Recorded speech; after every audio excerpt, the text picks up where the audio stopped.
Hello everyone, me Farmas here, and welcome back to the last video of 2024. So in this video I'm going to be taking a look at my top 10 favourite models that I've either built or purchased over 2024. It was a tough one to decide. A lot of them I've missed out, and it was going to be a top 5, but that was too difficult to choose from, so we went for 10. And what you see behind me is a few of the choices. So without further ado, let's get straight into the video.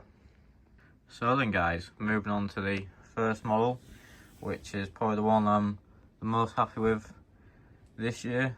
One I've been working on recently, which is the John Deere 8520 Ertl 8530 base with a lot of new parts, 3D printed parts, things like that. She's not fully finished, but she has to feature in this video, so you have to mind the rims. She will be getting the rims resprayed to tidy them up, as removing them chipped a bit of the paint off. But for now, give you a quick overlook of her and let me know what you think down in the comments. Like I say, fair change to the 8530, as a lot of people think they're very similar, but they're very different tractors. But got new low link arms to put on it, things like that. But she's got new bonnet, new fuel tank and steps, new cab roof, I should say, new exhaust and battery box on that side, and new tyres fitted to the original rims, and a few more little bits done to her. So let me know down in the comments what you think to the 8520, and let's move on to the next model. Moving on to the next model, which is a latest edition. I was eyeing one up at Maron and I was eyeing one up at Borderway. This is a Opa Grass AR with the air seeder on, and I asked Rob to do me one. It's done by Rob Neesham. I tried to get one at Maron, tried to get one at Borderway, and they're already spoken for, so put one down the order list, and she came the other week, so you may have seen it on the farms. But it's another unique sort of model. Everyone has a grass AR, but not an Opa one, or one that is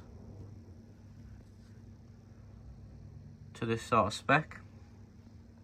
So she's finished off in the colour scheme with the air seeder, which just finishes it off, and it'd be nice to get it out next year on the farms, doing a bit of grass work, a bit of reseeding, and a bit of grassland care. Moving on to the next model, we have the Fendt 724, finished off in the cherry red, burgundy colour you want to call it. It was a tough choice between this colour or black, or even the design line.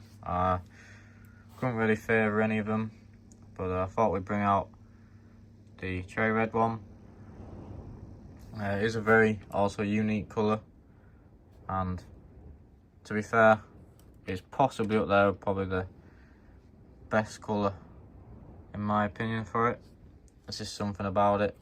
I do like the black and also the green, but it's just something about this colour. Won't mind maybe doing a Gen 6 724 in this colour, seeing as we've got a bit of paint left over. But I have to say, she's definitely up there, and she definitely stands out from the crowd. That's all I can say. Moving on to the next model, we have the 3650 Widestep, done by Hubbar, also known as Gold Plough Farm Models, which we picked up at Moira this year. First time over at Moira, definitely some experience, and I'm sure we're back in 2025, so keep an eye out next year. You never know what might be happening at Moira. But I already knew what I was expecting really, getting one of these 50 series off you, as I have a few already, but they're narrow steps, and this one's one of the first wide steps he's done. I think at Moira he had 2 or 3 for sale. I think he'd want to hold on to this one himself for his own collection, but she's here now. She's gone to a good home, and she's on tombstone with wafer weights on, sunroof, all gem lights, bigger tyres, mud guards, realistic rear linkage. You name it, she's got it on. She's one of the full specs from Hugh, and definitely never be disappointed getting one of these, that's for sure. But if you are interested, do drop Hugh a message on Facebook, and I'm sure he'll sort you out with 33, 36. I think soon he might even possibly doing some 28s, but don't quote me. Moving on to the next model, which is the 16-ton Marston grain trailer I had custom made by Free Oak Farm Models. So as we sit at the moment, it's one of one, and you may have seen it recently in the model review I did. So we'll have a quick brief over it. Few details I added, things like that, just finish it off nicely. But she's definitely a very smart, unique trailer. Something you see a lot of in the UK on the arable farms, and even a few livestock farms, things like that. Slowly dying out, but still plenty of them about.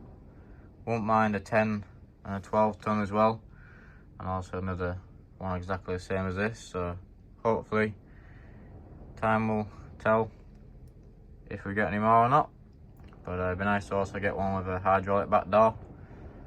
But let me know what you think down in the comments to the Marston, and also what is your favourite trailer brand. Moving on to the next model, we have the John Deere 6630 Premium that now has the correct size 30 series bonnet on. So if you didn't know, the 7.5s and the 6.9s by Viking have the same size bonnet, but the 6.9s are technically a 7.5 as they have the larger bonnet on due to the larger cooling pack on the 7.5s. So now this 6.6 looks apart. You can tell the difference in the bonnet size. Fitted with a Zungberg front linkage from Hubar, barely 32 wheels, sunroof, number plate on the correct side. Wants to be the correct year. Unfortunately, I've ran out of the right year at the moment. Need to get a few more in.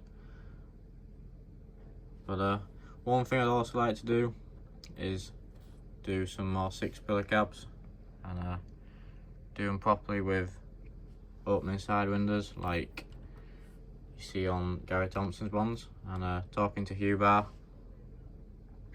he has been doing a few, so he's given me a few tips, so hopefully be able to have a go myself one day. But she definitely looks well now with a few additions. Also has gem lights fitted, and this one actually is an orange respray that I've done. Moving on to the 7th model in the video, we have the Collinson FCT 1460, a model I hope a lot of you will be familiar with, as you may have seen the build series I did. And this is a kit that is supplied by Hubar. You can also get it off him fully built up and painted. But we went and did a build series for him, a sort of instructional video. So if you are building one, go and check out the series. And I will be doing a sort of showcase on this once I get the final parts to finish it. We're just missing a pipe holder at the front, and I just need to put a PTO on. But that will be coming in 2025, so stay tuned for that. But if you are looking to get one, I highly recommend them, even to build. They are fairly simple to do yourself, all sort of clips together. It does also do a smaller JF, which is possibly on the list for 2025. But stay tuned for Grass 2025, as she'll look well matched up to one of the latest tractors I've built. So if you can guess what it is down in the comments, put your suggestions down and your guesses, and we'll see in 2025 what she's going to be matched up to. Moving on to the 8th model, which is also a familiar model, which will be the Bly TB18, finished off in pink, in aid of breast cancer awareness. You may have seen the real one at Llama this year, and she was at a few other shows, but had to have one in model. So for a good cause as well. The trailer was raffled off, and the actual real trailer is local to me, which is nice to see it in 1-in-1, and nice to replicate it in 132. It might not be too many of your cups of tea, but it's a unique piece, and something different, stands out from the crowd, and that's what I like about it. Moving on to next models, something that isn't a tractor or an implement. We have the Collinson Bin Kits that I also picked up at Moira, and I have to say these are definitely up there with some of my favourite things I've done in 2024. With the extra details painted and the clamps for the blowpipe, windows painted on it. Definitely a nice thing for a diorama. Something different from the kids globe ones and the 3D printed one at the end. And they definitely look well on the diorama. And something that not a lot of people have to show. So it's a unique piece. Moving on to the final model, we have the Bremer Models Sumo Trio 3, the kit he does, and I have to say, to this date, it's probably the most detailed and best kit on the market that James has done, and it's also something that's very common here in the UK, and a lot of people will be in the same boat, wanting one, uses one, things like that. So it was nice for him to bring it to 132, bring it as a kit, well to put together kit with the 3D printed parts and the plastic frames. A lot of hand painting involved, but it's definitely worth it in the end. And finished off with the stock air seeder that I put on. It's just a little nice touch, and it makes mine unique to everyone else's. So that'll be nice to see in spring, doing a bit of land work, and be alright for drilling rape in the summer. So then guys, let me know down in the comments, what did you get for Christmas? What's your favourite out of my top 10? And what you'd like to see in 2025. But for now, I hope you all have a great new year. Here's to 2025. Hopefully it's the year for the channel. And for now, don't forget to like, comment, share, subscribe, turn on notifications so you know exactly what the video. But for now, thanks for watching, and we'll see you in the next one.